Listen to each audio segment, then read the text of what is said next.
Fala aí, investidor e investidora, meu nome é Gabriel, eu sou analista CNPI e nesse vídeo aqui de hoje a gente vai voltar a falar sobre fundos imobiliários. Afinal de contas, esse foi o terceiro ano consecutivo que o IFIX, que seria o seu índice, fechou no negativo, mesmo que em dezembro de 2021, todo esse índice cresceu e cresceu bastante, mais de 8% em um único mês, mas nada disso ainda foi suficiente para reduzir um pouquinho a perda que ele sofreu no ano passado. Agora em 2022 a tendência ainda continua sendo alguns fundos recuperarem o valor, afinal de contas estavam muito descontados, muito descolados da realidade do mercado. Então antes da gente ir direto para falar um pouco mais sobre o VILG11, eu vou te pedir em troca um like nesse vídeo, uma inscrição no canal, porque assim você ajuda o YouTube a entender que esse meu conteúdo é relevante e assim distribuir para mais investidores. Então estou contando muito com a sua ajuda. Atualmente o VILG11 ele ocupa a 9ª posição entre os fundos imobiliários que mais possuem cotistas. Então isso já mostra a popularidade desse fundo imobiliário e até mesmo a confiança que os investidores têm na tese desse fundo, que justamente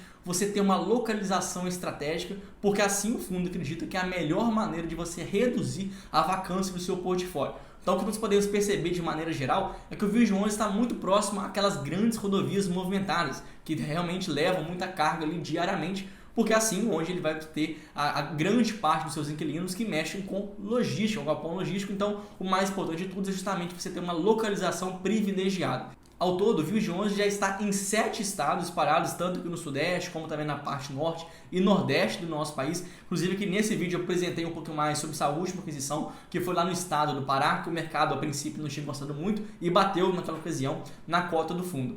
Mas o que a gente pode perceber é que a partir disso, o fundo agora começa e gosta dessa diversificação em mais estados para reduzir também possíveis problemas econômicos que venham acontecer em uma localidade ou outra, assim pode reduzir o risco do seu portfólio. E além do fundo gostar muito dessa diversificação geográfica, o fundo também tem uma outra estratégia que é muito presente ao longo do seu relatório gerencial, que fala sobre a sua exposição a inquilinos voltados ao e-commerce. A gente tem acompanhado desde o princípio da pandemia, principalmente, que esse setor que cresce bastante e ainda melhor. O Brasil ainda tem muito potencial de crescer ainda mais se a gente mirasse os países desenvolvidos. Então, essa tese de você se expor a inquilinos desse mercado, com certeza traz um pouquinho mais de segurança. Afinal de contas, a taxa de vacância entre os inquilinos também costuma ser um pouquinho mais baixa.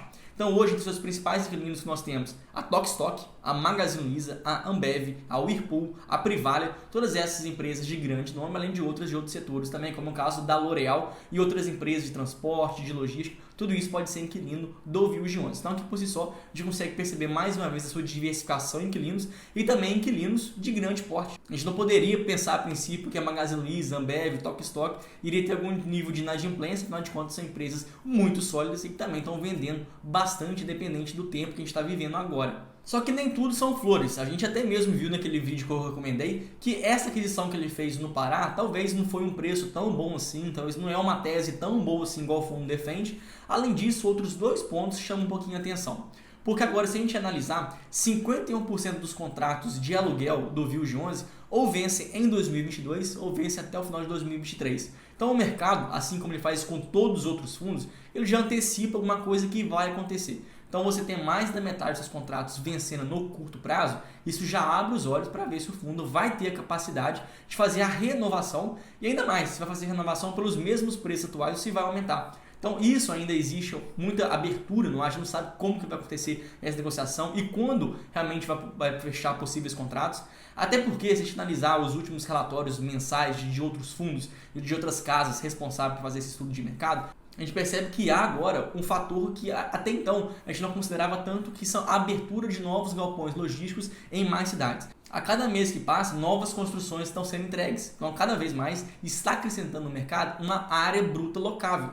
Ou seja, daqui a um tempo isso vai ser ainda mais disponível, vai ter uma oferta ainda maior de galpões. Ou seja, na hora de um inquilino fechar algum contrato, ele vai agora querer pechinchar, o poder de barganha dele vai nas alturas e ele pode agora simplesmente querer reduzir o preço do aluguel, o preço do metro quadrado. Então, quanto mais oferta no mercado, mais difícil se torna para o VILG. Então agora, principalmente por já ter contratos de curto prazo, o mercado já antecipa essa possível dor que o fundo pode sofrer até o ano que vem.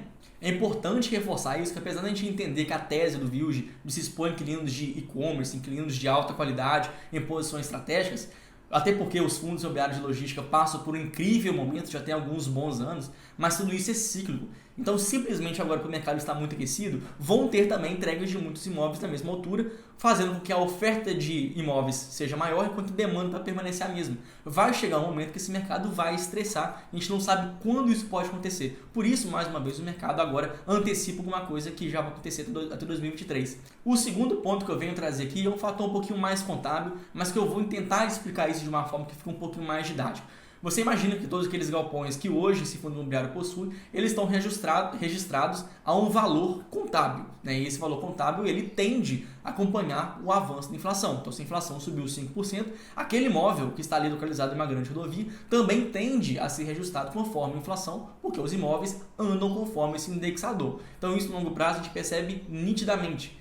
Inclusive, no ano passado, a gente viu que houve uma inflação muito alta, que inclusive deve se repetir nesse ano de 2022. Só que, se a gente analisar agora para o que aconteceu no fundo, né, geralmente, cada final de ano, eles fazem um reajuste, né, um novo estudo dos seus imóveis para saber quanto que eles estão valendo a valor de mercado. A gente viu que essa consultoria que foi contratada pelo Viu11 simplesmente concluiu que os imóveis valorizaram apenas 0,31% no ano de 2021. Muito, mas muito abaixo da inflação. Ou seja, se a gente analisar agora o valor real, né, já descontado o poder que essa inflação corrigiu no poder de compra da população, a gente viu que o imóvel, o portfólio de imóveis desse fundo imobiliário não teve uma valorização muito boa. Então aqui, mais uma vez, o mercado bate muito justificado. Então perceba que tanto o fator da inflação, como também o fator de uma compra, né, em outro estado, talvez ali não muito bom, também esses contratos que vencem já no curto prazo, tudo isso acrescenta risco ao fundo imobiliário. Agora, para defender um pouco mais sobre a tese do Viu11, em contrapartida, o próprio fundo já disse que a intenção dele nesse ano de 2022 é distribuir entre 0,67 centavos por cota até 0,70. Então eles vão tentar ficar aí nesse intervalo, que inclusive já é um intervalo até mesmo maior do que já foi em grande parte do ano de 2021. Somente em dezembro já pagou um valor parecido com esse. Então, a princípio, os dividendos vão aumentar um pouquinho, até porque até o ano passado o fundo também convivia um pouquinho mais com a vacância, mesmo que não seja muito alta, mas ali alguns galpões estavam ali vacantes. Então esse aqui é o panorama geral da qualidade do portfólio de ativos que esse fundo imobiliário tem. Por fim, aqui falando sobre seu P sobre VP, a gente pode perceber que hoje ele está ao redor de 0,992 vezes, que inclusive é menor do que o HGLG e também menor do que o BTLG, mais próximos ao XPLG. Ou seja, aqui em questão de qualidade, a gente vê que realmente o Viu11, por não ser o melhor fundo imobiliário de logística nesse ponto, ele negocia com um nível um pouquinho mais abaixo da média do mercado, que inclusive, mesmo ele tendo apanhado muito, né, até novembro, ele estava sendo negociado ao redor de R$85, algo muito baixo realmente. Hoje, negociando próximo aos 105, 106, 104 reais. A gente vê que ele recuperou, então, quase 20 reais. Seria uma recuperação bem interessante. Mas, ainda assim, ele negocia abaixo da média do mercado. Simplesmente porque o mercado enxerga um pouquinho mais de risco e, em grande parte, vê risco justificável. Então, assim hoje é o panorama do Viu11. E espero que você tenha gostado aqui desse vídeo. Se gostou, eu te peço em troca um like, uma inscrição no canal para você me ajudar. Então, eu agradeço você e espero você lá no próximo vídeo. Valeu!